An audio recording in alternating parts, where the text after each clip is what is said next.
Okay guys, good evening. Isang mapagpalang gabi sa ating lahat. Magsasaing po tayo gamit po itong ating regulated oil supply. Itong design natin. So magsasaing po tayo ng kanin. So ito po. Una, maglalagay muna tayo ng oil.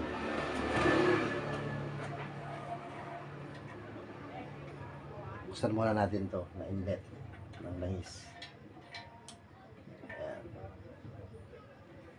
Then, lalagay tayo.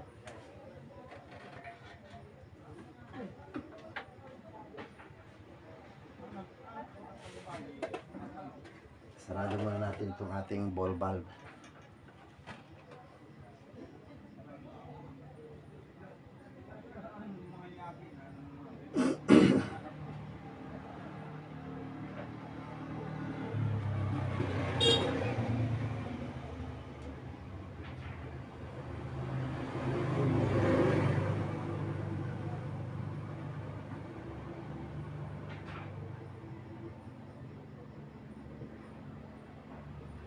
So ayan, nalagyan na natin ng langis.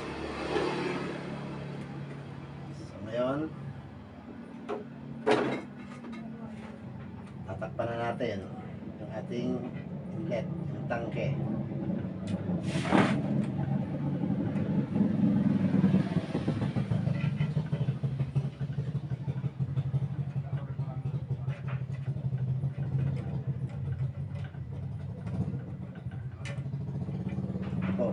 May handle po siya sa lock.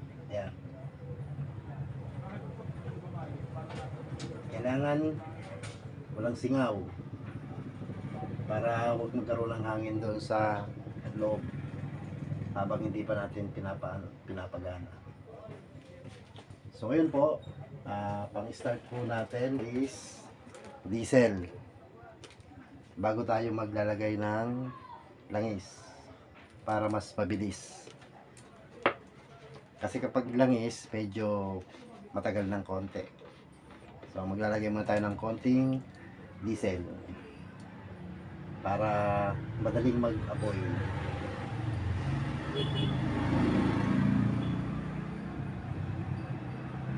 Yan. Yan po yung starting natin. Then, lalagay na tayo ng tissue. Ito, tissue.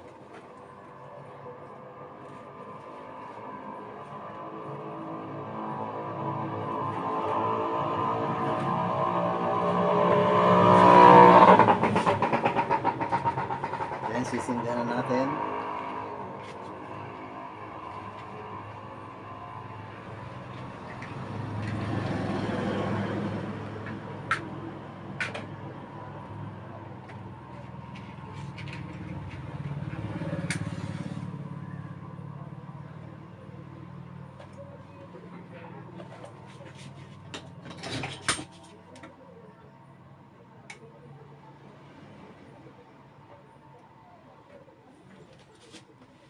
Yan, nasindihan na natin.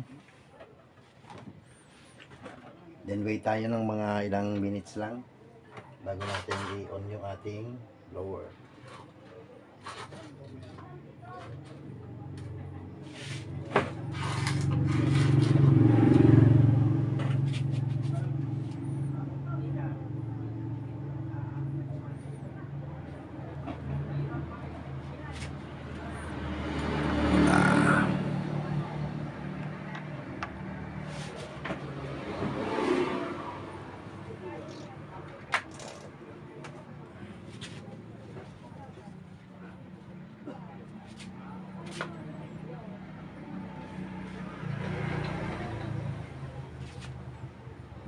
Siguro mga 1 minute lang bago natin buksan yung ating blower.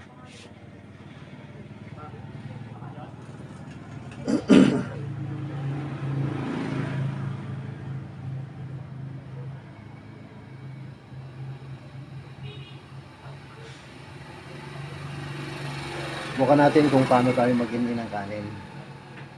Kasi yung gamit natin regulated oil supply na. tingnan natin kung ma-adjust natin ng maganda yung apoy niya. So susubukan natin magsaing ng kanin dito sa ating regulated oil supply na Kalano.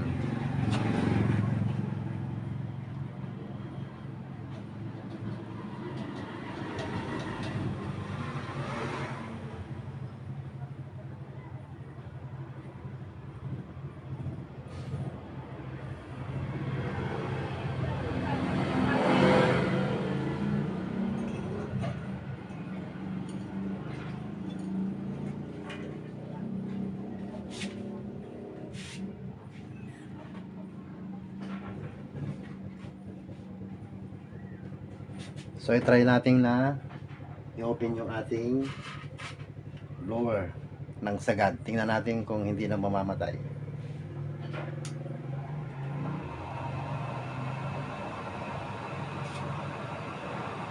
So, ayan, maganda na yung kanyang apoy. So ganun lang kabilis kapag inuna natin yung diesel. So ngayon, ang gagawin natin, aandarin na natin yung ating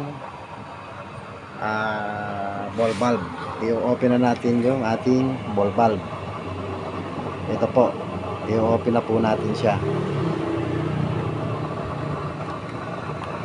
Ayan, naka-open na po siya. So tutulo na po yung langis niyan papunta doon sa chamber. Ayan po. So take note mga bro, guys, yung blower natin nakasagad siya para hindi siya mamatay yung kanyang apoy.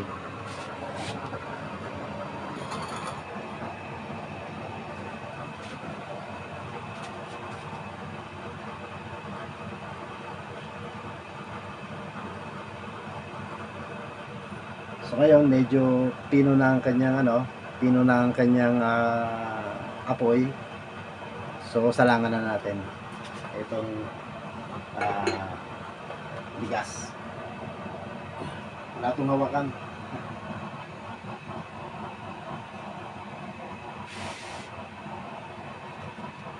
So, ayan. Ang problema lang medyo mababa ito. Kaya medyo parang kulob siya. So ang gagawin natin, papatungan natin. Kulob siya eh. Napababa yung paglagay ko dito.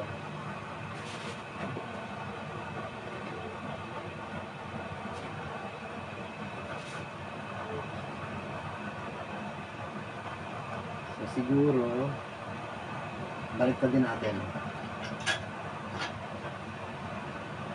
Yan, baliktad din natin. Lagyan natin ng conduction plate. Ito po yung ito po yung protection ng overflowing. Ito, lagyan natin ito. Kasi medyo malapad yung maliit lang yung ating kaldero. So wala yung ating safety dito.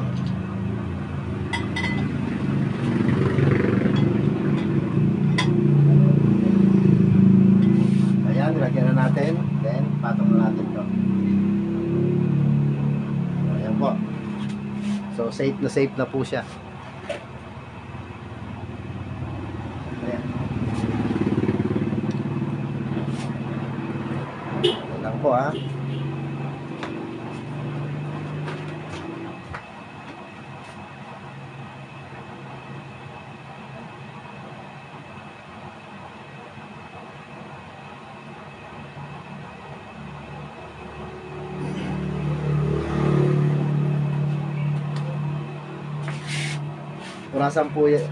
Purasan po natin yung pagsaing. Ito po yung oras niya. Kasasalang lang din, kaya tama lang yon yung oras na yan. So ilalagay natin, malabo yan, 6:57. Nagsalang tayo 6:56. Ayan.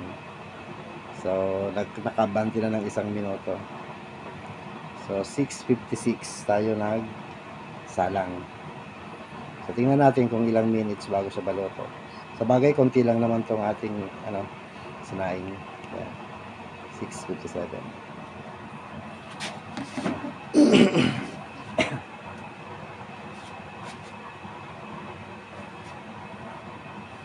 Yang usok pong yan, sa pintura po yan, kasi bagong pintura po yung ating kalan.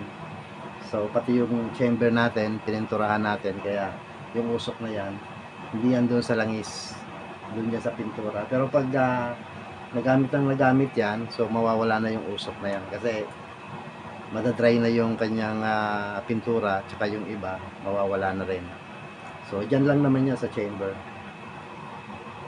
So natural lang yun. So ito na po yung ating regulated oil supply.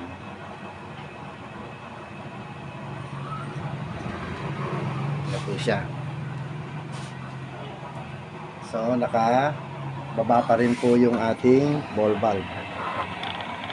Yan po. So pananatiling nakababa siya habang nagsasaing tayo. Ito po yung air intake niya para magkaroon ng hangin yung tangke. Then pupush siya papunta dun sa baba, then papasok sa chamber.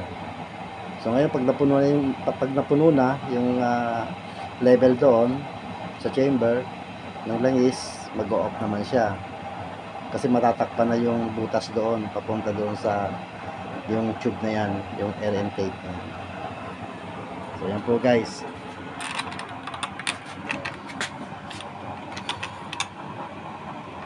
So wala pong cut itong video na to para malaman nyo na wala pong wala pong daya po yan. Hindi po tayo magdadaya kasi nag-tutorial tayo eh.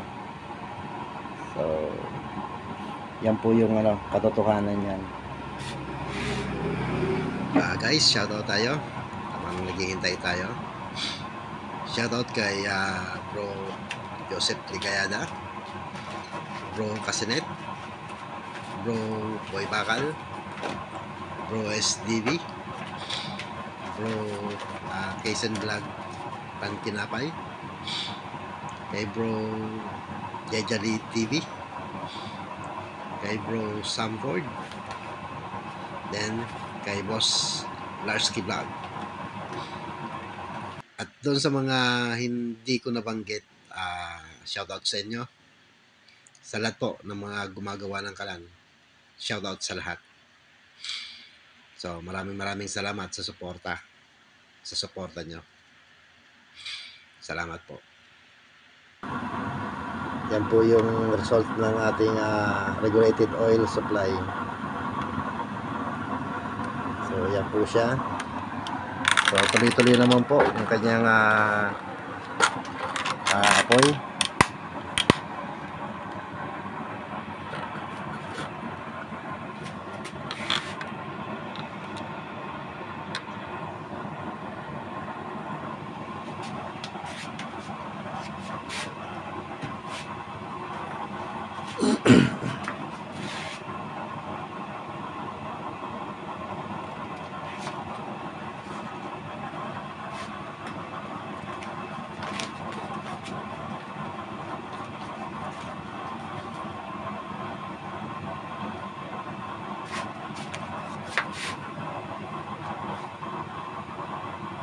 Ngayon, pwede nating pahinaan ng konti.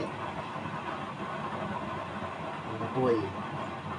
Yung apoy po papahinaan natin. Yan.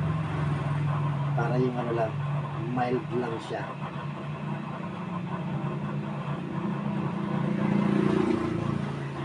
Para hindi naman siya matutong. Yan. Level lang natin. Level 3 lang natin muna. Yan. Yan lang po. Nasa level 3 lang po yan. So, tama lang po yan. Diyan sa laki ng ating sinasaing. Siguro kung malaking kaldero yan, mas malakas dapat ang apoy. So dahil konti lang yan, tsaka maliit lang, tama lang yung kanyang apoy. Ito po, pakita ko po sa inyo.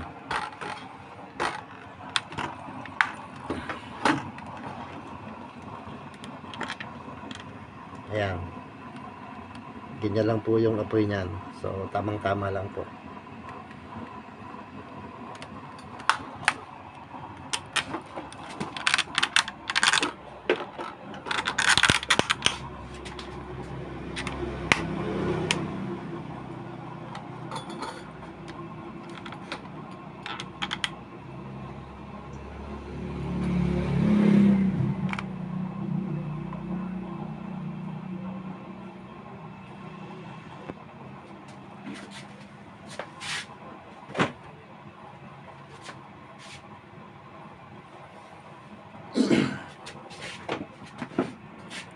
Hindi po natin ikakat itong video na to kasi gusto kong malaman ninyo at makita natin kung talagang tuloy-tuloy yung kanyang apoy. Pero nai-upload ko naman po to, so nakita nyo naman po. So ngayon pinapakita ko ulit, pero may nakasalang na siyang bigas. So yan po yung ating obserbahan kung paano natin mainin yan, kung paano natin mapapahinaan yung kanyang apoy na gamit yung regulated oil supply. Kasi may nagtatanong po kung pwede ba mag-in ng kanin dito sa design na regulated oil supply. So sabi ko naman po, pwede po. Meron namang nagtanong, hindi po daw uminit itong tangke dahil dito sa air intake. So actually po, umiinit po siya, pero pagdating dito po, heat resistant po to, tsaka hindi siya umiinit. Dito sa dulo, wala naman siyang init dito, wala siyang init dito, kaya hindi naman siya papasok, hindi naman siya pupunta dito. Siguro yung init niya, yung magagaling lang dito, pero wala pong problema yon. So safe na safe po to.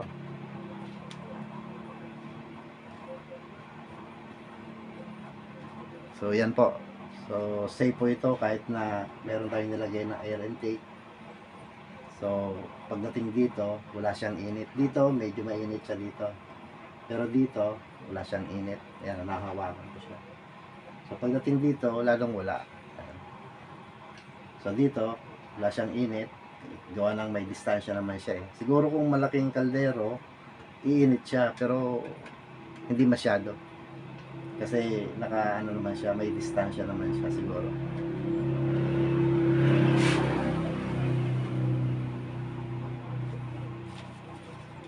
Wala tayong pansakin. Ito lang na papel. Medyo lakasan natin ng konti ang apoy. Kasi may siya eh, may heat induction siya. So hindi naman siya masosobrahan.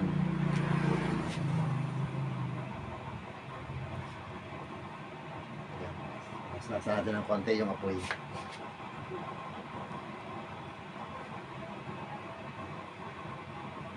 Kasi ang problema ko dito sa medyo mababa yung patungan ng kaldero. Kaya gagawin ko dyan, pipilapang ko yung nilagyan ko ng kanal para umangat ng konti. So yun lang naman. So walang problema po yun. Nagawa naman natin ang parang binaliktad lang natin, tapos nilagyan natin ng heat induction. So actually safe nga po siya eh, kasi may heat induction siya. So umapaw man siya, maiwanan mo man po siya, maiwanan nagsasaing, umapaw siya, walang problema, hindi siya papasukin ng tubig. Yan po yung nakikita kong kagandahan yan.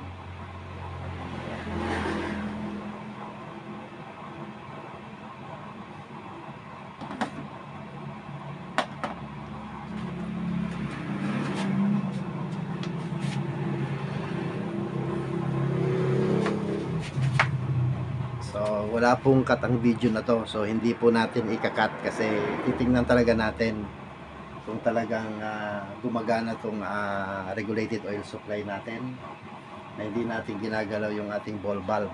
So wala tayong ina-adjust, so automatic po siya. Hanggang ngayon may apoy pa rin siya, kasi po kung hindi po siya nag-automatic, ibig sabihin po, pag hindi siya nag-automatic, mamamatay yung apoy niya kasi mawawala na siya ng langis doon sa ilalim, doon sa chamber. So ngayon, dahil nga nag-automatic siya, tuloy-tuloy pa rin ang kanyang apoy. So yan po. So continuous pa rin siya. Kaya gumagana po itong ating air intake na to. Itong tawag diyan, regulated oil supply. Yan. Ngayon, may technique po dito kung paano maglagay ng air intake tsaka yung labasan ng oil. May technique po dyan, pero napakasimple lang po. Sabi ko nga, kung may gustong gumawa nito para mai-guide ko siya,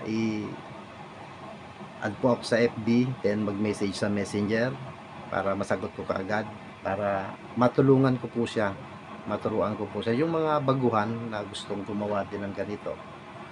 Kasi alam ko yung mga veterans dyan na gumagawa ng kalan, alam na nila yun So doon sa mga baguhan, siguro yun ang advice ko. Kapag gusto nyo gawin to, i-add nyo ako sa FB, then message nyo ako sa Messenger. Kapag free time ako, sasagutin ko po yun.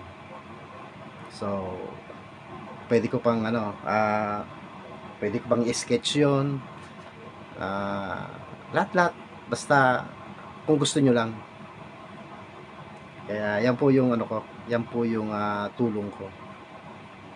Kasi merong nag-try nito na gumawa, so medyo hindi daw gumana kasi sabi nga sa akin, yung mga butas daw niya malalaki, tapos may singaw pa ata, kaya hindi talaga siya mariregulate.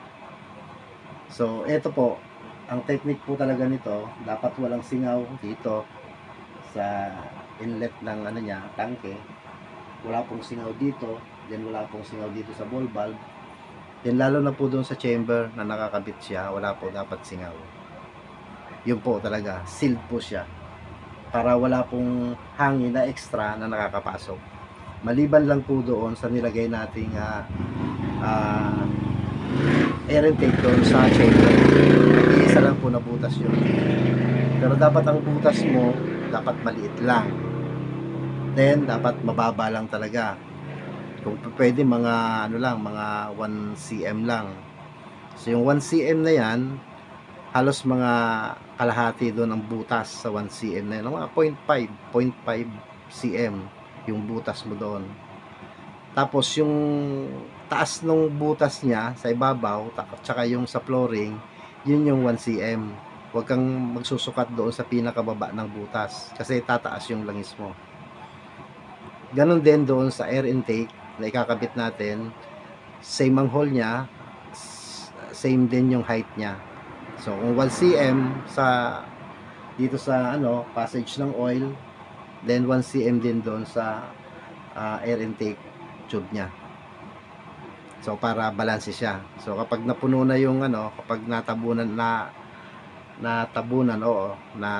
yung butas ng oil intake, air intake, wala na siyang papasok na hangin, titigil na po yung kanyang oil. Ngayon pag nababawasan naman po siya, sisingaw po yung yung air intake, magkakaroon ng hangin, magpupush naman siya para mapilapan na naman yung nabawas doon sa ating chamber.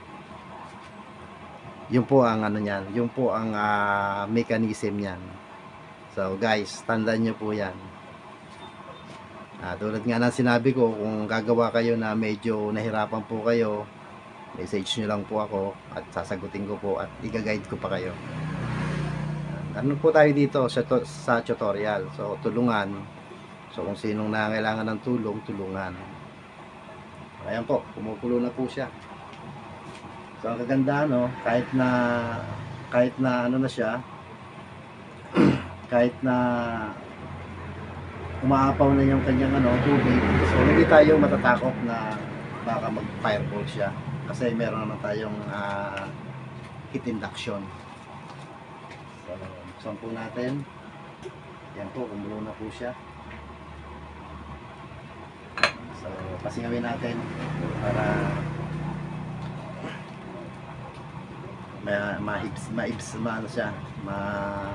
tumuyo siya para maluto na.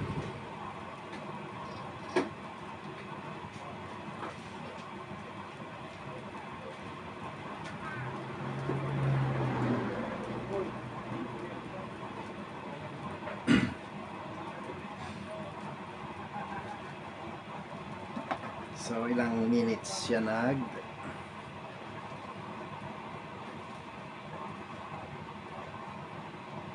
6:50 7:13. So ibig sabihin nasa siya 56, nasa 17 minutes yung pagkulo niya, 17 minutes po. Pinahinaan ko lang po yung kanyang apoy niyan, kaya medyo natagalan ng konti. Ayan, medyo malabo po basta 7:30 na po yan, 7:13.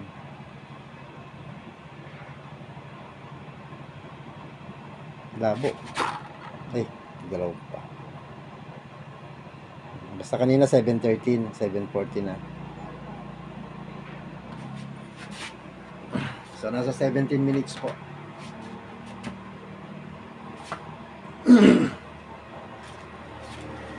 Nakakumulo. So ayan po, natutuyo na po siya. So konti na lang, pahinaan natin yung ating apoy. Pero hindi pa yun yung pinaka pang-inim yan.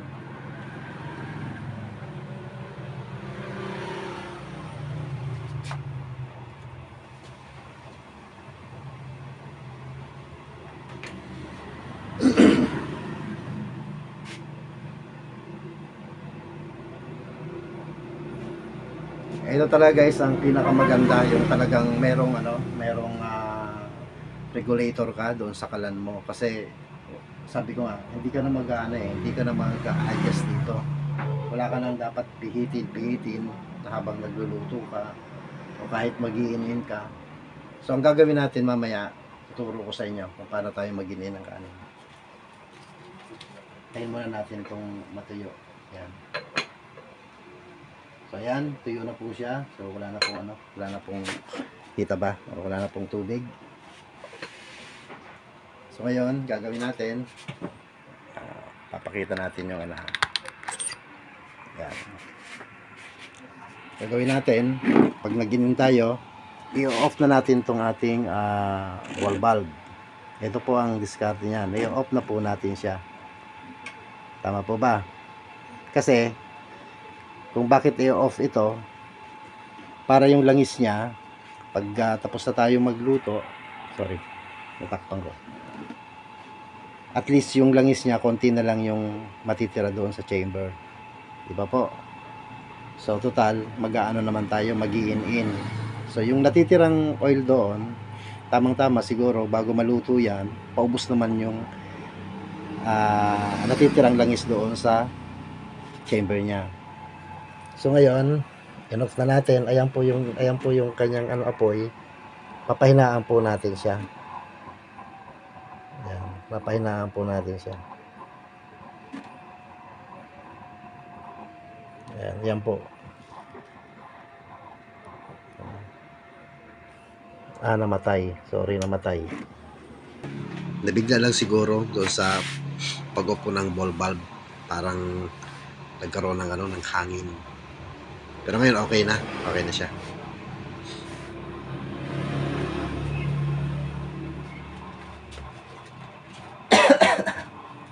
Sorry guys, inuubo ako. Medyo napasma ata. Ayan po guys, ayan. So lang po siya. Mahina lang po ang kanyang apoy. Yan po yung kanyang pag-in-in. So yan po. So mahina lang po ang kanyang hangin. Yan, mga number na lang, mga number 2. sorry. Sorry.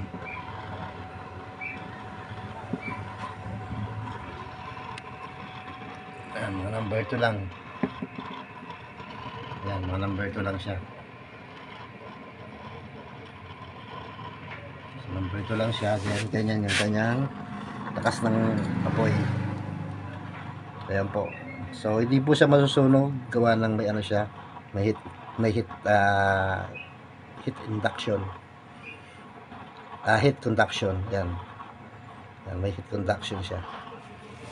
So, ayan po yung pag-inil niya. Then, naka-off yung ating ball valve. Yan.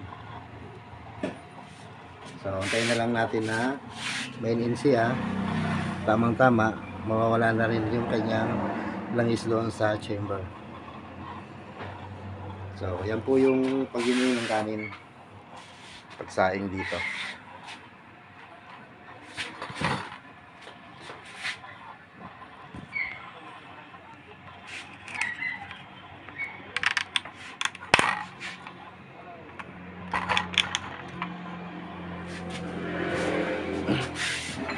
Tingnan natin kung luto na siya.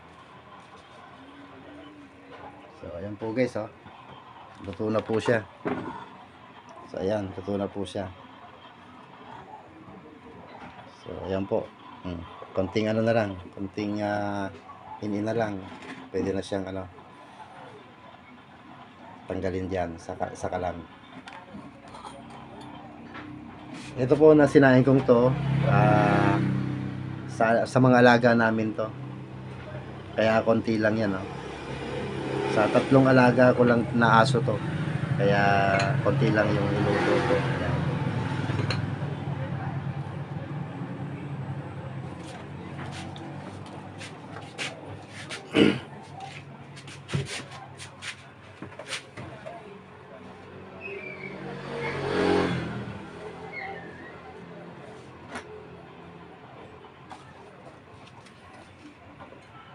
So ayan, pwede na po to.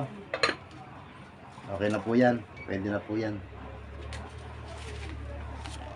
So luto na po siya.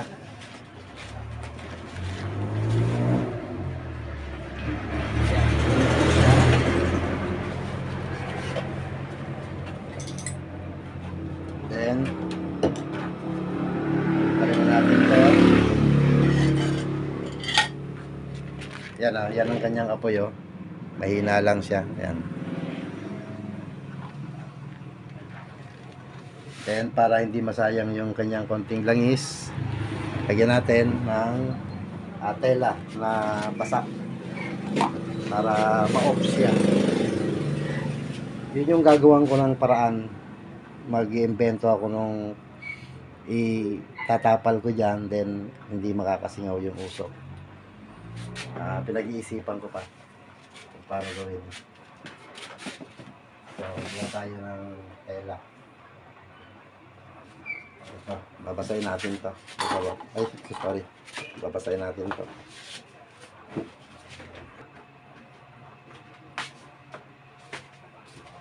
So, ito, basa na to. Then, iano lang natin dyan para mamatay yung kanyang apoy. Ito po. Yan. So, yan po siya.